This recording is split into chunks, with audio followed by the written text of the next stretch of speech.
पूरी दुनिया ही राम जी की रंग बिरंगी हुई है। यस। पूरा माहौल राममय हो गया है। और इसी वक्त मेरा जो भजन है जो मैं हमेशा से ही गाती आई हूँ, जब भी मैं भक्ति करती हूँ तब अपना जो पर्सनल स्पेस है, जब मैं मंदिर में गाती हूँ हमेशा मैं ये भजन गाती थी। मैंने बहुत पहले लिखा भी था। और अब जब एज एन आर्टिस्ट मुझे अपनी भक्ति व्यक्त करने का मौका मिला है तो मैंने सोचा कि हर राम भक्त के साथ मैं अपनी भावना शेयर करती हूँ। बहुत खुशी है कि इतना सारा प्यार मिल रहा है इस भजन को। इतने सारे लोग मुझे मैसेजेस कर रहे हैं और कह रहे हैं कि वो इस भजन के साथ रिलेट कर पा रहे हैं, दिन भर सुन रहे हैं, तो बहुत खुशी है। ये भी जानना चाहेंगे मैम, ये स्टार्टिंग कैसे हुई? जहाँ तक हम आपको जानते हैं as a doctor, as a singer, इसके बाद एक सडनली आपका भक्ति सॉन्ग आता है जो कि काफी जी।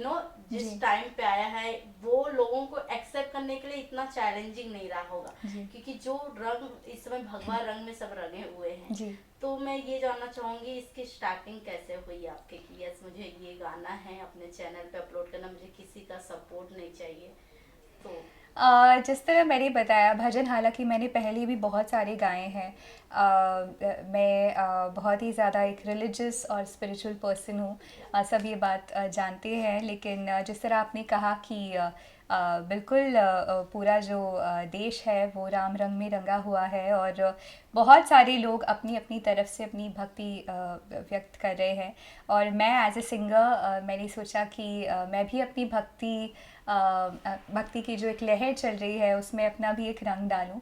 और इसलिए विचार आया कि इस उपलक्ष्य में जो हम सबके लिए बहुत ही बड़ी इवेंट है, बहुत ही बड़ा महोत्सव है 22 जनवरी को, जब राम जी वहाँ पर विराजमान होने वाले हैं अयोध्या में।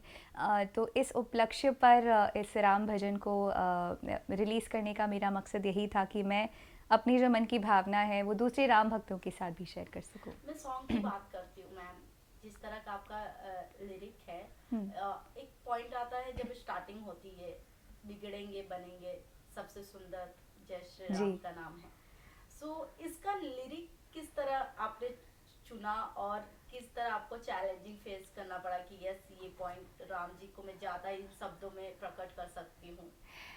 जैसे कि मैंने कहा कि भजन मैंने अभी नहीं लिखा है, कुछ समय पहले लिखा था। और मेरे घर में भी जब भी हम सुबह उठते हैं तब हम बड़ों को राम राम बोलते हैं बजाय गुड मॉर्निंग के। फ़ोन पर भी हेलो के बजाय जब मैं दादाजी दादी जी से बात करती हूँ राम राम बोलते हैं। तो राम जी का जो एक जुड़ाव है मेरे पारिवारिक माहौल से वो बहुत ही ज़्यादा गहरा है। और इसलिए जो इसके शब्द हैं, मुझे याद है जब मैं लिखने बैठी थी तब ऐसा नहीं था कि मन में कि एक चलो एक गाना लिखते हैं या एक गाना बनाते हैं। सिर्फ आंखें बंद करके जो भी मैं राम जी के प्रति महसूस करती हूँ वो मैंने सोचा और फिर उनको शब्दों में पिरो दिया और डायरी में उतार दिया। और इसी तरह बहुत ही नेचुरली ये भजन बना। जब मैं रिकॉर्ड भी कर रही थी, ऑफिशियली मैंने रिसेंटली रिकॉर्ड किया, मुझे कुछ करने की ज़रूरत नहीं पड़ी, कुछ सोचने की ज़रूरत नहीं पड़ी, बस एक माइक था सामने और रिकॉर्ड बटन दबा दिया और अपने आप वो भावना अंदर से आती ही गई। तो मेरे लिए ये सिर्फ एक गीत नहीं है, मेरे लिए एक बहुत ही ज़्यादा निजी भावना है जो मैंने इस गाने के माध्यम से प्रकट की है। इस गाने के माध्यम से आपने अपने सोशल वर्क को भी प्रेजेंट किया जी। है जो लोगों को काफी ज्यादा पसंद आ रहा है। जी।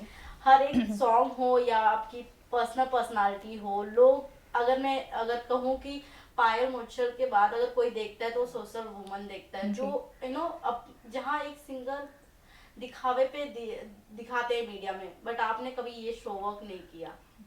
सो ये सॉन्ग में लाना आपका सोशल वर्क किस तरह से स्टार्ट हुआ कि यस मुझे ये भी प्रेजेंट करना है?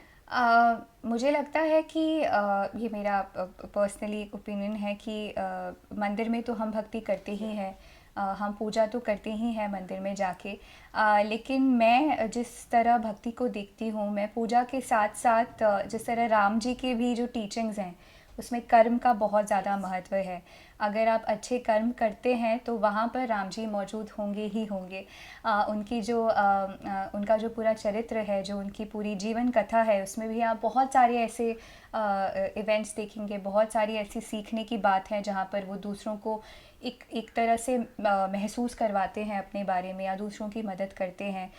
मुझे लगता है कि ये एक भक्ति करने का तरीका है जो मैं अपने जीवन में अपनाती हूँ। मुझे लगता है कि जब मेरी वजह से किसी के चेहरे पर मुस्कान आती है तो वहाँ पर राम जी मुस्कुराते हैं। जब मैं किसी भूखे को खाना खिलाती हूँ तो वहाँ पर मैं राम जी को भोग लगाती हूँ। तो मेरे लिए ये एक भक्ति का सोर्स है।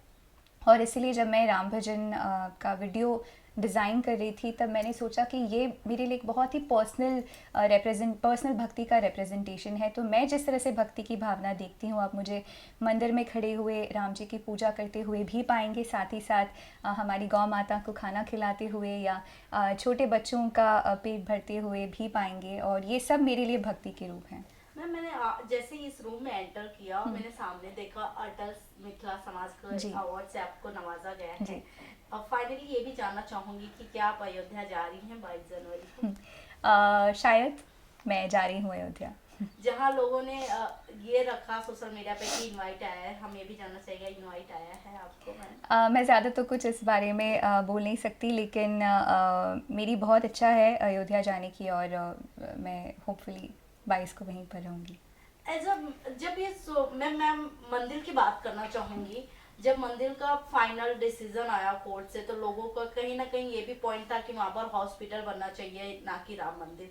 आपका क्या विचार है इस पे? हॉस्पिटल होता तो इंडिया के लिए कितना बेनिफिट होता, या फिर राम मंदिर बन रहा जो कि हिंदू के लिए एक बहुत बड़ा फेस्टिवल जो कि जो हमें पुराणों में मिलता है कि 14 साल का वनवास राम ने बिताए हैं, फाइनली अब वो थिंकिंग से हम देखते हैं कि राम लौट कर आ रहे हैं। तो क्या मेरे हिसाब से मैं किसी की भावना को या किसी के ओपिनियन को कॉन्ट्राडिक्ट नहीं करना चाहती हूँ, लेकिन मुझे लगता है कि ये जो पर्टिकुलर जगह है, ये इस जगह का ड्यू है राम मंदिर। ये एक ऐतिहासिक रूप से भी हम सबके लिए एक बहुत ही ज़्यादा सिग्निफिकेंट मोमेंट है, क्योंकि बहुत समय से हमने इंतज़ार किया था कि उस जन्मभूमि का उस भूमि का जो हक है वो उसे मिले। और वहाँ पर राम का ही वास था, राम का ही वास है और राम जी का ही वास होगा। हॉस्पिटल्स हों या दूसरे जो सोशल संस्थान हों, वो तो हम पूरे दुनिया में बना ही रहे हैं, वो भी राम जी की ही कृपा है। लेकिन अयोध्या में राम जी का वास होना है ही, और हम आई थिंक इंसानी रूप से बहुत छोटे हैं तय करने के लिए कि कहाँ क्या होगा। अल्टीमेटली राम जी की जहाँ मर्जी होती है वहाँ पर वही होता है। लास्टली आपका सॉन्ग हम आपकी लाइव सुनना चाहेंगे, ऑडियंस को सुनाना चाहेंगे मैम। जी ज़रूर। बनेगी बिगड़े काम जय श्री राम, सबसे सुंदर नाम जय श्री राम। होए वही जो रचते